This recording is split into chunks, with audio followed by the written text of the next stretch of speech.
प्रधानमंत्री जी ने याद किया था तो फिर बजरंगबली जी ने प्रधानमंत्री जी को याद कर लिया कि बेटा तुम थोड़ा बैठ जाओ, ज्यादा उछल कूद कर रहे हो। बजरंगबली जी का काम है उछल। बेटियों को इंसाफ मिल जाएगा। देखिए ये जो मैटर है जंतर मंतर वाला, ये आप सभी को पता है, ये केंद्र सरकार के अधीन आता है। जो केरल कर्नाटक में जो सरकार बनी है, जो भी कर्नाटक की जनता है, वहाँ पूरी कांग्रेस उनका समर्थन करेगी। क्यों होती? विकास के नाम पे जनता ने चुना। अगर बजरंगबली के नाम पे चुनते तो 56 बार जो है प्रधानमंत्री जी ने जिक्र किया। सबको पता है भगवान सबके। देश की बेटी को रात के अंधेरे में जलाया था, रात के अंधेरे में हाथरस में जब कहाँ गया था संगठन? जब बलात्कारियों को रिहा करा था, जब ये संगठन कहाँ गया था?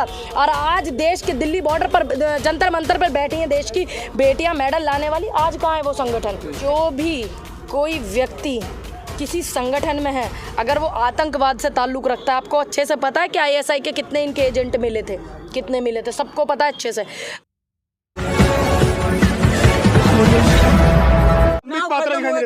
बेटियों को इंसाफ मिल जाएगा।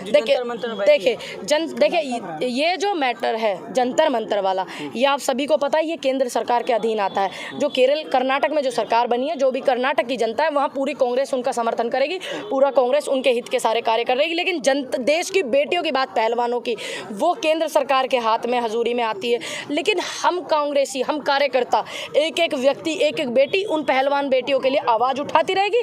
क्योंकि ब्रजभूषण पे जो पॉस्को एक्ट लगा है, उसमें सबसे पहले गिरफ्तारी है, लेकिन उसकी गिरफ्तारी नहीं हुई। कह रहे हैं कि पहले जांच होगी, जबकि वो एक्ट ऐसा एक्ट है जिसमें सबसे पहले पुलिस अरेस्ट करती है, जांच बाद में होती है। तो आप समझ लीजिए, या तो ब्रजभूषण से गृह मंत्री डर रहे हैं या प्रधानमंत्री डर रहे हैं। आप समझ लीजिए, मेरे से समझदार हो।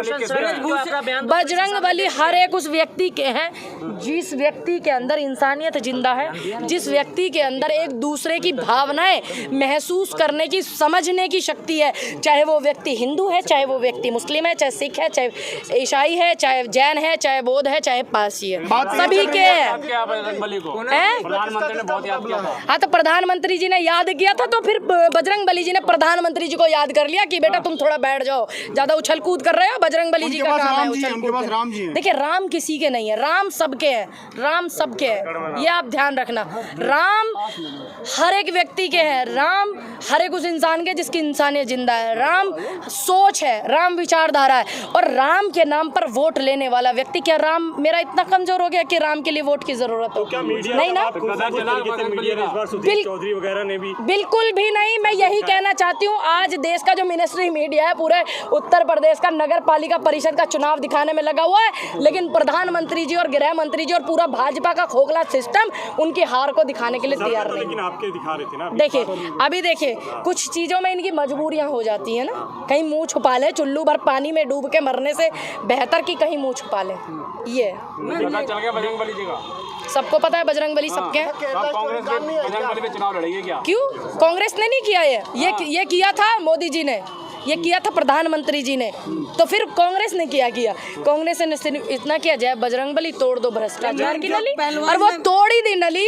बजरंगबली ने हमारी बात सीधी सुन ली। तो तुम्हें क्या तकलीफ है? तुम जुनेद हो इसलिए तुम्हें तकलीफ है? नहीं ना, तो फिर शांत रहिए।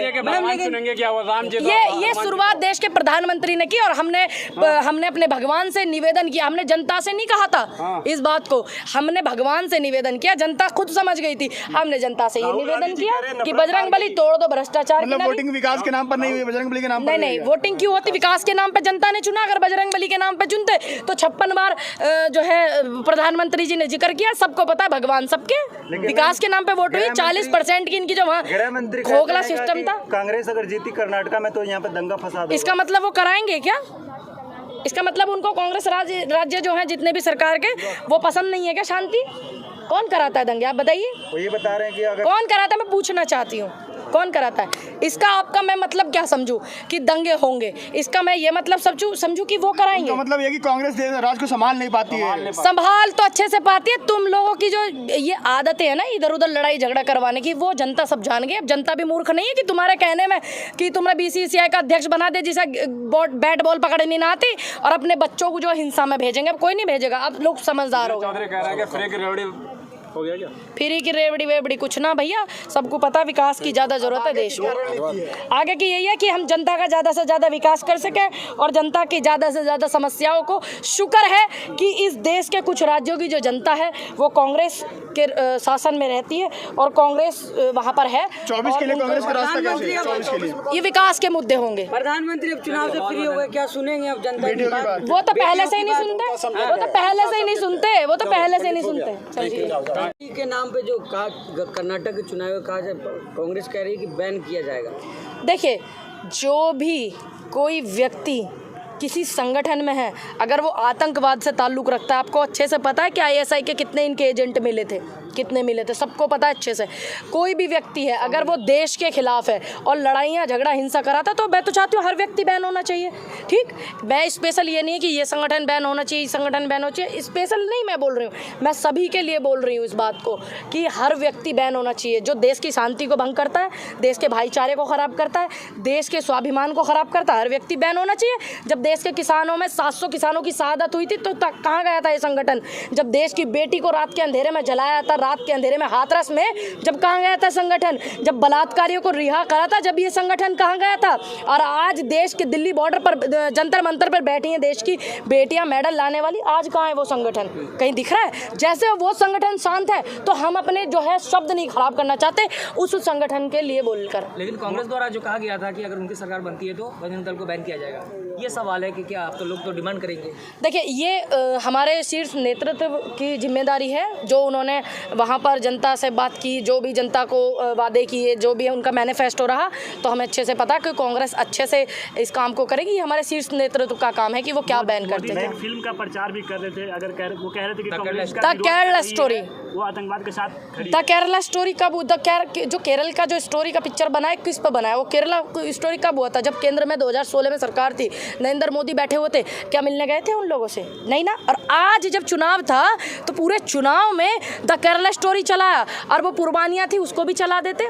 कुर्बानियाँ मूवी थी ना, उसको भी चलानी चाहिए थी, क्यों नहीं चलाई देश के प्रधानमंत्री ने? क्यों बैन करवा दिया? अभी भी BBC लंदन लेकर के आया था एक न्यूज़ वाले, वो पिक्चर बैन क्यों करवा दिया? क्यों? अच्छा, सवाल ये है कि कांग्रेस आतंकवाद के साथ खड़ी है। अबे 16 में मैं ये पूछना चाहती हूँ, केंद्र में किसकी सरकार थी? देश के पद पर कौन बैठे थे? महान विभूति देश के प्रधानमंत्री जी बैठे थे कि नहीं बैठे थे? फिर कब गए वो वहाँ पर? जब 16 में मामला हुआ, क्या वो गए? नहीं ना। और आज जब चुनावी रैली चल रही है तो अपने पैसों से दिखाई जा रही है the Kerala story. Kerala story को देख भी लेना, समझ आ जाएगा आपको। गुजरात से 50-60 हज़ार महिलाएं गायब हैं, उनको भी ढूंढ करके पता कीजिए तुम्हारे राज्य की महिलाएं कहाँ गई हैं, कहाँ नहीं गई। 41,600 कुछ है ना, लेकिन गुजरात पे क्यों नहीं बोल रहे हो? गुजरात में कितने जमाने से इनकी सरकार है, 4 बार मुख्यमंत्री रहे हमारे मौजूदा जो प्रधानमंत्री हैं, और आज केंद्र में उनकी सरकार है। 41,000 जो बेटियां हैं वो गायब है गुजरात से, तो गुजरात का क्यों नहीं ध्यान दे रहे? वो बेटियां जो गायब हैं उनके ऊपर भी एक पिक्चर बनवा दो। माननीय महोदय प्रधानमंत्री जी से निवेदन है कि पता लग जाए कहाँ है वो बेटी और कैसे गायब हुई। अपने राज्य की बेटियों का इनको पता नहीं, तो देश की बेटी इनके लिए कोई मायने नहीं रखती। ध्यान रखना। पूरे गुजरात चुनाव के दौरान मोदी जी, हाँ, चला ना जादू, देखा नहीं कर्नाटक में? इसकी जीत की जो शुरुआत है, जनता ने सोच लिया, समझ लिया, मन बना लिया।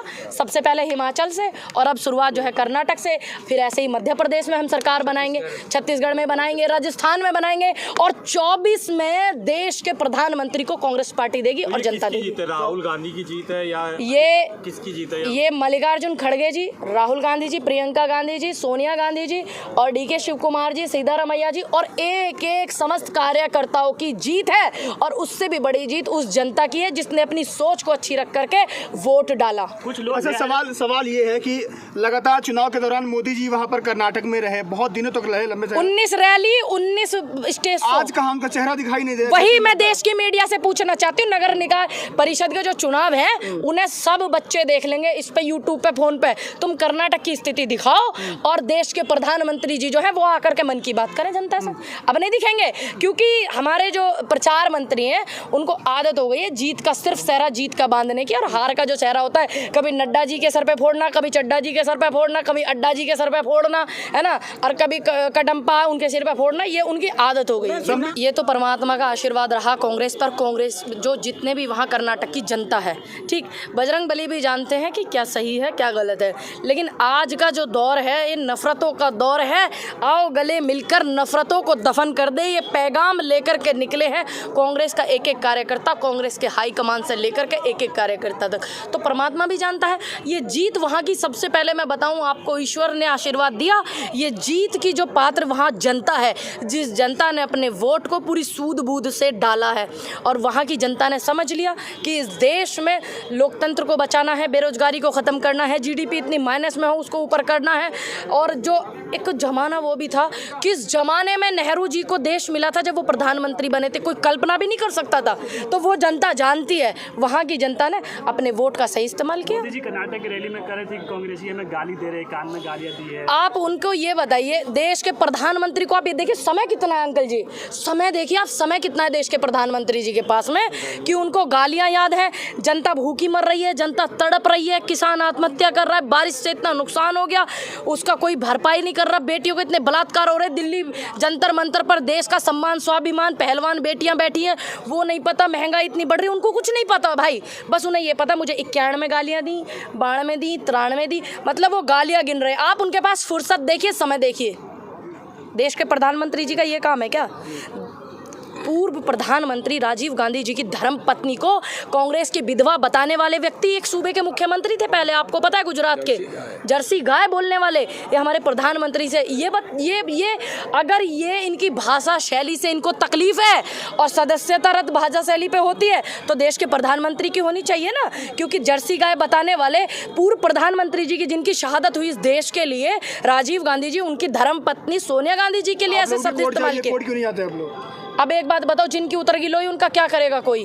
क्या करेगा उनका कोई? बताइए। और हमारे पास जनता के मुद्दे हैं, हमें इतना पता है कि हाथी चला जाता है, बाकी लोग समझ रहे हैं ना, खत्म बात।